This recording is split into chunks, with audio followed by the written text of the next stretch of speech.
allow the chair to read my opening remarks. Good morning, ladies and gentlemen. During our last hearing on January 27, 2025, we are made aware of the issues surrounding the Bawan Waterworks system as disclosed by COA.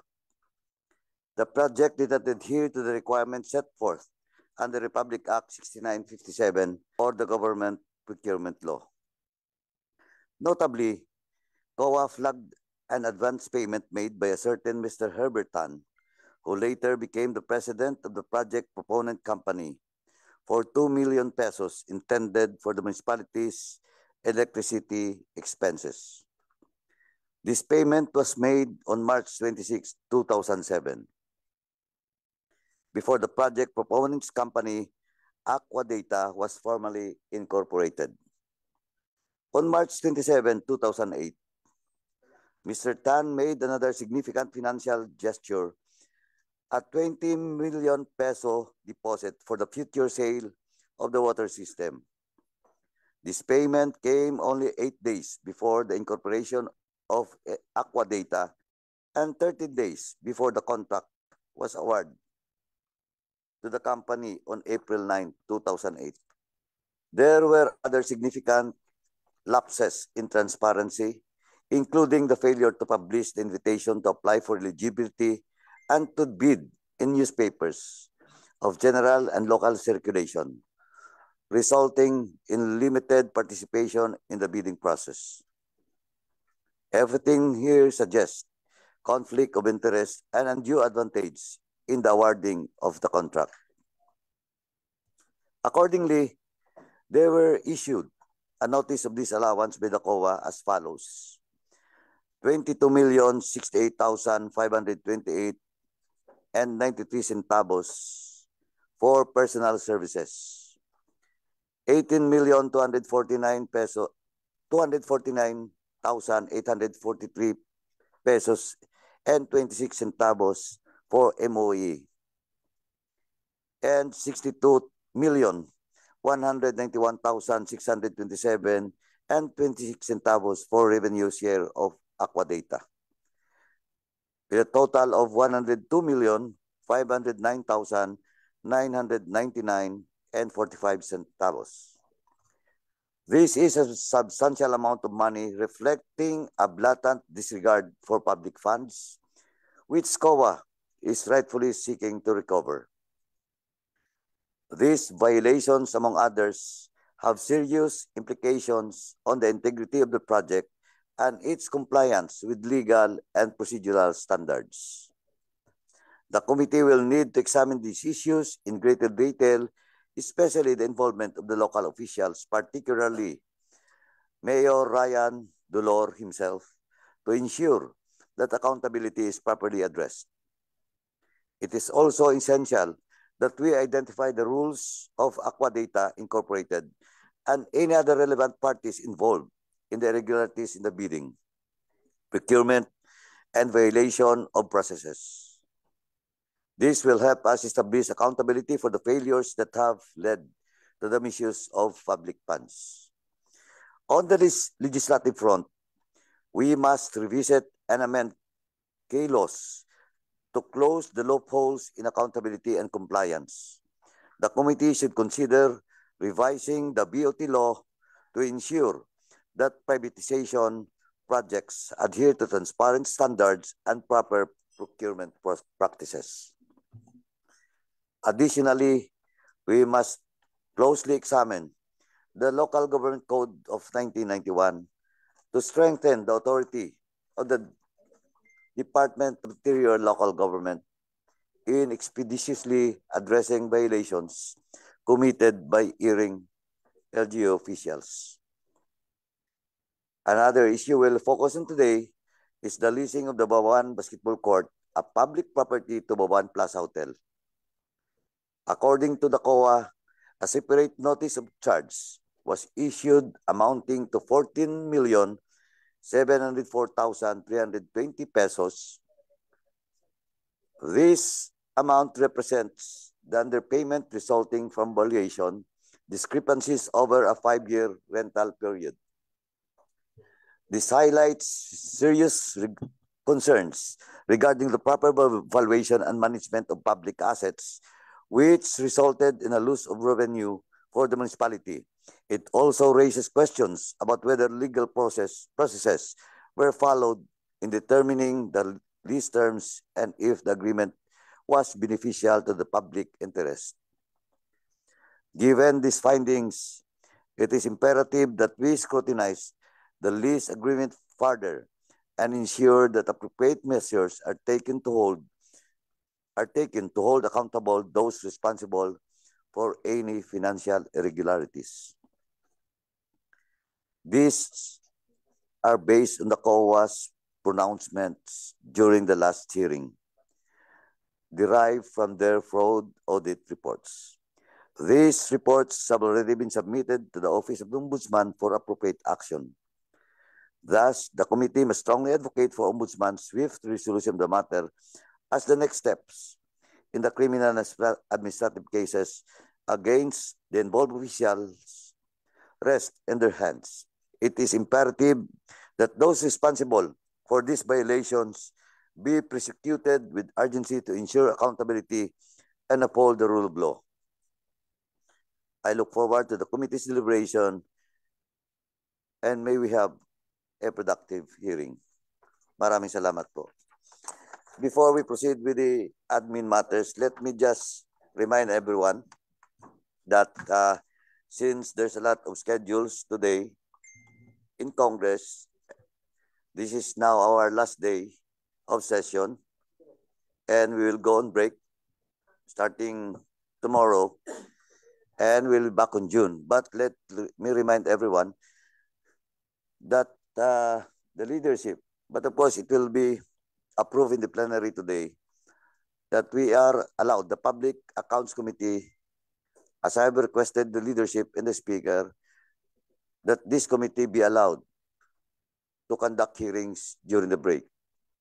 So, heads up lang po sa lahat because though this is election campaign period, your chairman po, hindi po ako tatakbo. Sabi ko na nga, this is now my last term in Congress for 11 years and I'm not running anymore in this election. So, I will be present kung kailangan po the same attendance from Monday to Wednesday po here in Congress. So, heads up lang po. We'll conduct hearings during the break. Supposedly, sabi ko nga kanya, Mayor, Vice Mayor, salamat pala po sa pagpunta. Salamat po sa pagpunta. Okay po, magandang umaga po. I've said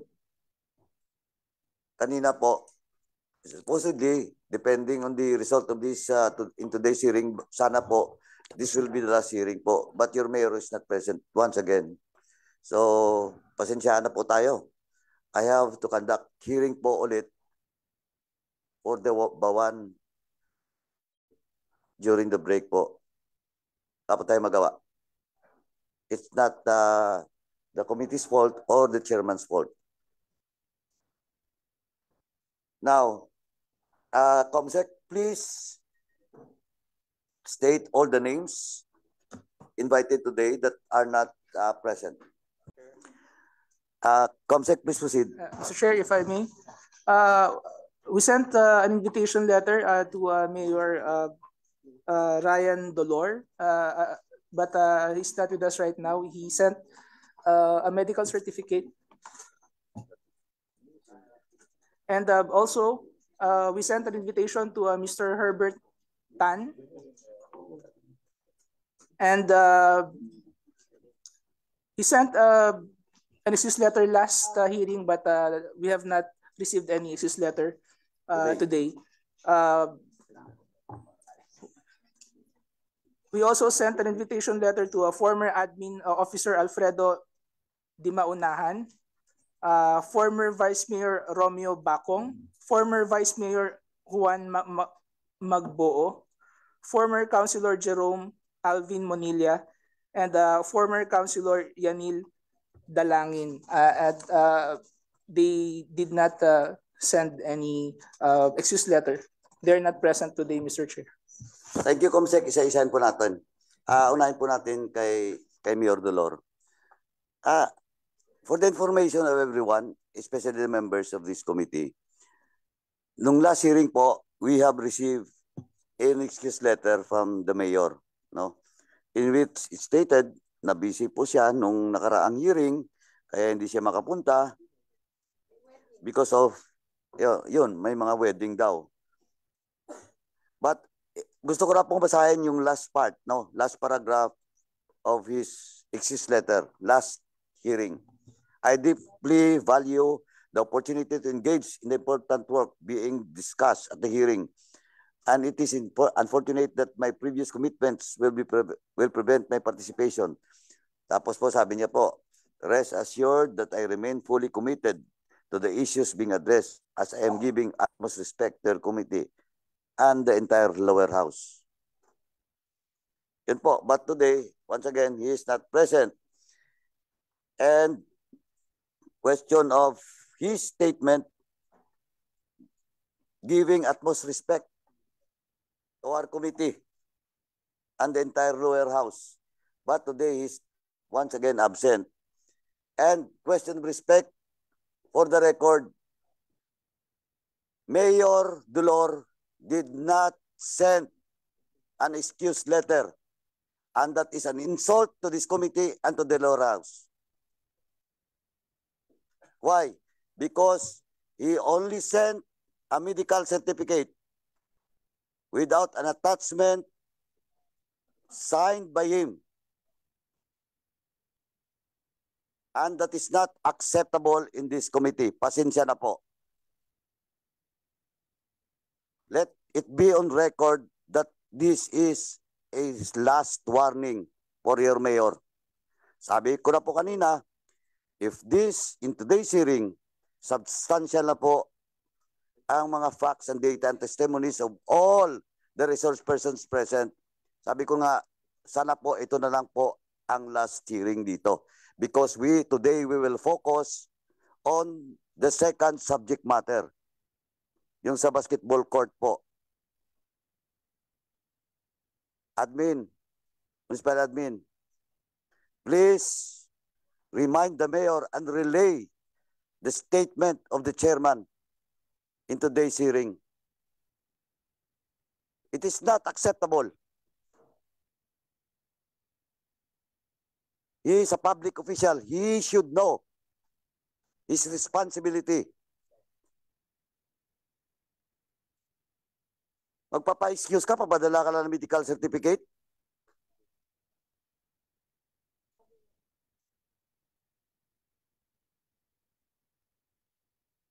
Now, this will be also a reminder and a warning to everyone.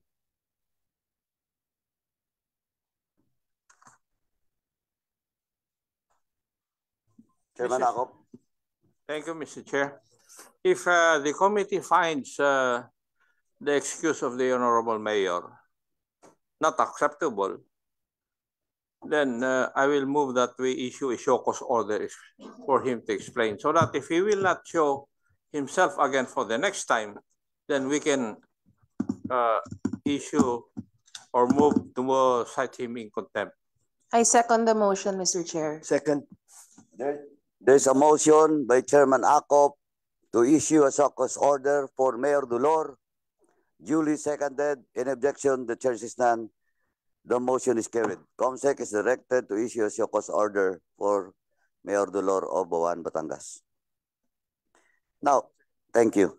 Now, second, ito lang po, before I proceed to the second invitation. Ito lang po, nung nakaraan, wedding. Ngayon po, may sakit. Pero po, nung last lang po, few days ago, or last week lang po, Mayor Dolor, and that includes Vice Mayor Cruzat, is present in a prayer rally. And when in fact, we have a record, lambasting Congress. And again, Vice, pasensyaan po tayo. I just want to warn you. Don't push this committee to cite you in contempt in violation of Section 11, Paragraph F. And what is that?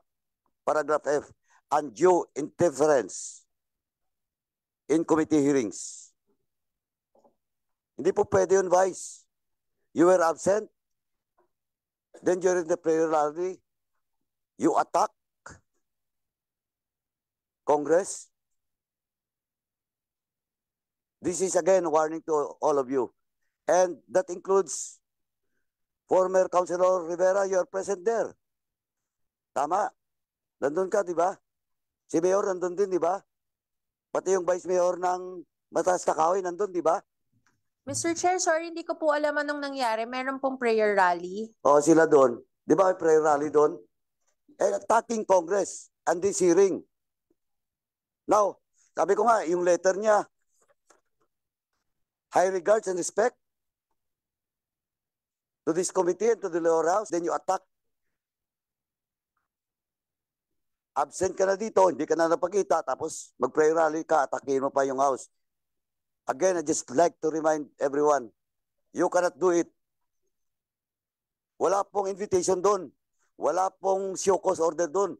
Wala pong supwe na mangyari doon. Kung ang violation mo is Section 11, Paragraph F. Undue interference. And for the record, you check the record of this committee. I have cited, this committee have cited in contempt Governor Mamba for undue interference. Governor Mamba, Cagayan. Kaya po, respetuhan na tayo dito. And don't force us to issue a contempt order for you. Vice, I hope nagkaintindihan po tayo. Sorry po, sir. Hindi na po nga ulit. Thank you, Vice. Thank you, your apologies. We'll take it po. Paki-remind lang po kay Mayor. Huwag niyong gawin yun. Kasi, yan sabi ko nga, binibigyan kayo ng pagkakataon, inimbitahan kayo dito to explain. Diba? Your side. Diba? Anyway, Comsec, who else? Former Councilor Rivera is present. Who are those invitees na may excuse letter? Mr. Herbert Tan, Mr. Chair.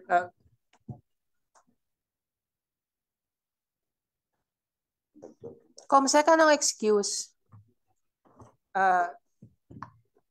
He sent an excuse letter last January 27 stating that he is a diabetic, but right now, Mr. Chair, he did not send any excuse letter. Or at least we're still waiting for his excuse letter. Yung former president ng Aquadata, no? Absent na naman. Mr. Tan was issued the show cause last time? Or an Only invitation? an invitation, Mr. Chair. Only an invitation. And what was the excuse letter last hearing? He's diabetic, Mr. Chair. The same as the content of the excuse letter today? He did not send any excuse letter today, Mr. Chair. I did not. Who else who sent an excuse letter today? Mr. Chair, from First Bay, President Joseph Reyes of First Bay Power Corporation, he sent an excuse letter dated February 4, 2025, saying that he is presently isolating himself because he has flu-like symptoms. From Aquadata Incorporated, Aquadata President Joseph Yu and Vice President Jonathan Yu. He's out of the country, Mr. Chair. They're both out of the country. But I believe that they sent several representatives who are here now. Who are the representative of Aquadata?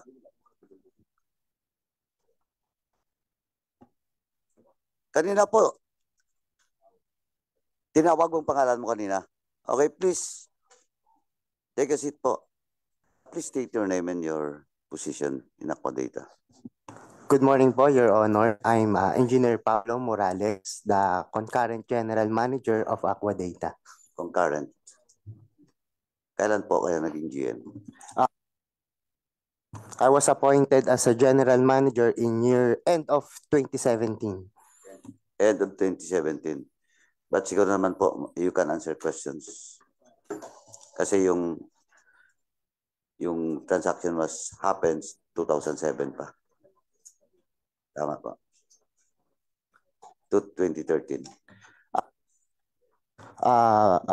Your Honor, pasensya na po. I have no personal knowledge regarding what happened at below my year po ng pagkakapasok sa Aquadata.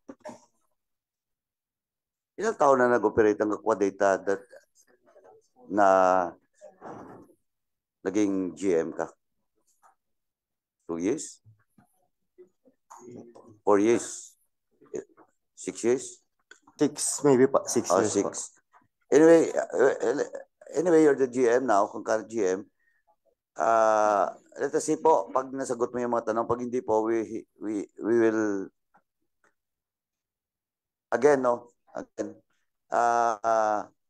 is Aquadata, is Mr. Tan still connected with Aquadata? Your Honor, hindi na po siya connected sa Aquadata.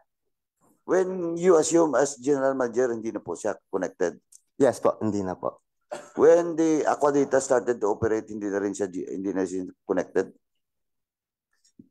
I have no personal knowledge po regarding that. Yun yung hindi mo masagot.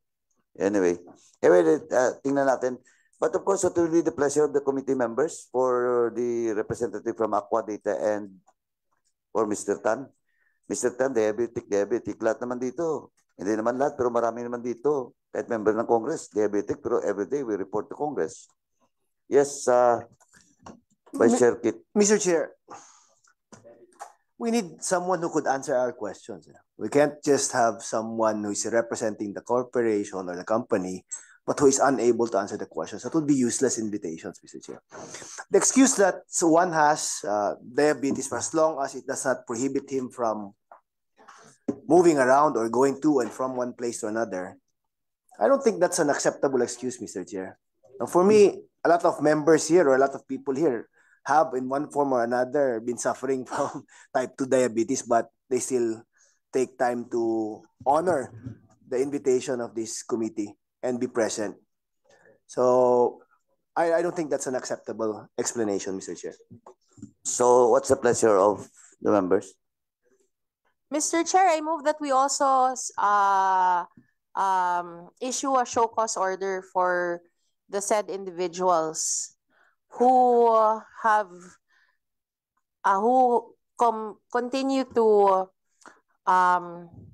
not respect who continue to disrespect the committee by not showing up. Alam mo, Mr. Chair, just to say my piece, I'm not diabetic, but at one point, 2 years ago, I had kidney failure and heart failure, and I show up every day to work. That doesn't hinder me from any of my comorbidities have never hindered me from showing up for work. Oh, there's a motion by the Honorable Zamora. I second, Mr. Chair. Duly seconded. In objection, the chair says the motion is carried. A show cause order is to be issued to those invitees from Aquadata, Mr. Chu and Mr. Tan. COMSEC is directed to issue a show cause order. Noted, Mr. Chair. Thank you. Who else, COMSEC? Mr. Chair, we also sent invitations to a former Admin Officer Alfredo Di Maunahan, former Vice Mayor Romeo Bacong, former Vice Mayor Juan Magboo, former Councilor Jerome Alvin Monilla, and former Councilor Yanil Dalangin. Have they sent an excuse letter, COMSEC? No, Mr. Chair. Oh, since all those mentioned name did not send an excuse letter, what's the pleasure of the committee? Chairman Akop. Mr. Chair, may I know how many times have they not attended and how many times they have failed to provide an excuse? Mr. Chair, during the first hearing, we sent out an invitation through the PNP, and according to the returns, they have received the letter. And in the second hearing, for the second hearing, we asked our staff asked the municipal administrator, Attorney Talag, to provide their emails, which she did. So we sent the second invitation through their email, and they did not reply, Mr. Chair. Mr. Chair, pursuant to our protocol, may I move that we issue also a show cause order for those people who have not attended and have not provided any reason for their absence? So move, Mr. Chair. I second, Mr. Chair. There's a motion to issue a show cause order for those named mentioned. Duly seconded. In objection, the chair says none. The motion is carried. COMSEC is directed to issue a show cause order for all those named mentioned. Noted, Mr. Chair. Thank you.